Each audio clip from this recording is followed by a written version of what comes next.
hacernos visibles en la periferia, que se vea el empoderamiento femenino y que vean que también las mujeres tomamos las calles en bicicleta.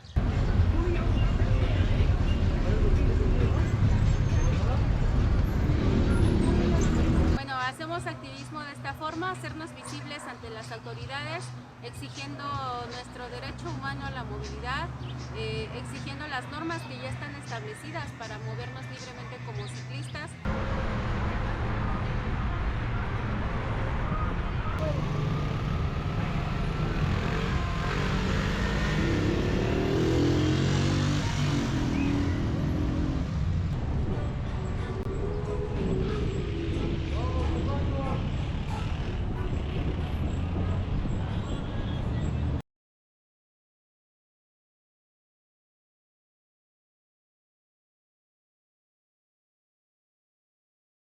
So this month, instead of doing it out there because it's June for Pride Month, we are doing a Queer Pride slow ride.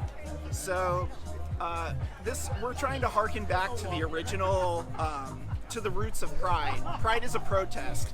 Pride isn't a parade down the street that the mayor and the cops come to. Pride is a protest where queers make safe spaces for other queers. So we're out here, we've got this incredible turnout. This is a huge ride for us for this. And we're gonna ride throughout the city. We're gonna go through some of the streets that we've been trying to get changes made on. These are some dangerous streets to ride on. They're tough to ride a bicycle on if you're by yourself. But when you have a big group of people, it really is just a completely different experience. We've done stuff like critical mass or bike party, where you have big groups of people bicycling around together. And it means the street is safe for you from cars. We have a big group of queers here where we can have a safe space to be ourselves. So no cops. So originally, what Pride started back in the day because of a riot against the cops. Basically, the cops used to raid gay bars and other queer establishments all the time. And finally some queers had it and they fought back. And Pride has been a celebration of that and a continuing protest for a long time. But as things have changed over time, it's become more sanitized. Cops show up, the same people that we used to protest are trying to show up to this, what is now a parade where they feel welcome. And the people in our group don't feel that way. Cops don't make us safe. The cops in San Francisco are responsible for some horrible violence against queers, and things haven't changed in that department.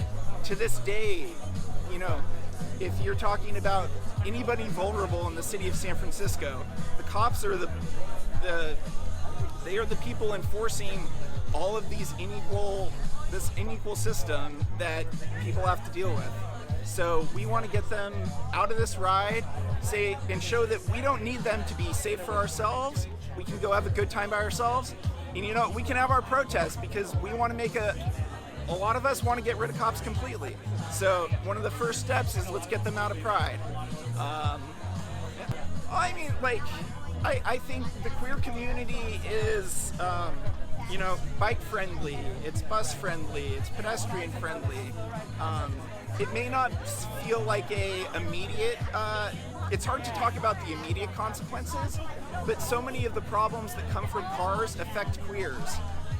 It's hard to see this connection, but we dedicate so much space to cars in this city, but we don't have room for houses.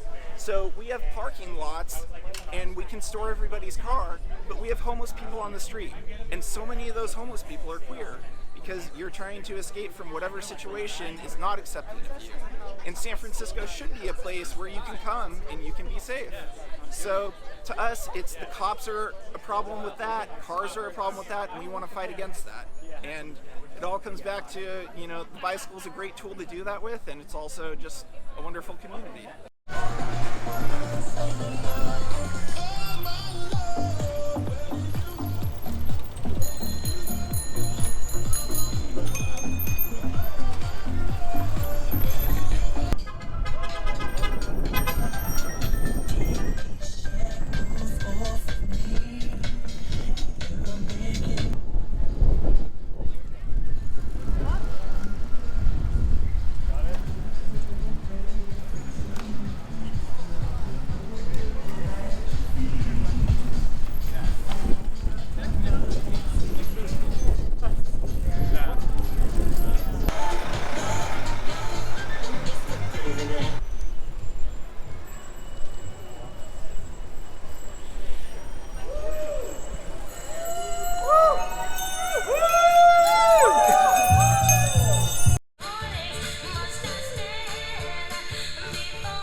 And I think the most revolutionary thing that we do is just showing up in open space, being outside, being visible, and whatever, you know, me in my army jacket, or some days in a sundress, my, you know, other friends in full-on bike kits and spandex and clip-ins. And so it's not really about what you wear, it's just being present, showing the world, so showing Oakland, showing the bicycle space that it's not so homogenous. It is diversity in that, especially in a field like advocacy, like what we're seeing now around the intersections and this sort of interesting juxtaposition between advocacy, bicycle advocacy, climate justice, and social justice movements. You know, alone, just being present, being, you know, a group of women, unapologetic in all walks of life. You know, that is the action, that is the demand. It's needed. It's disrupting the space in ways that we're only getting started.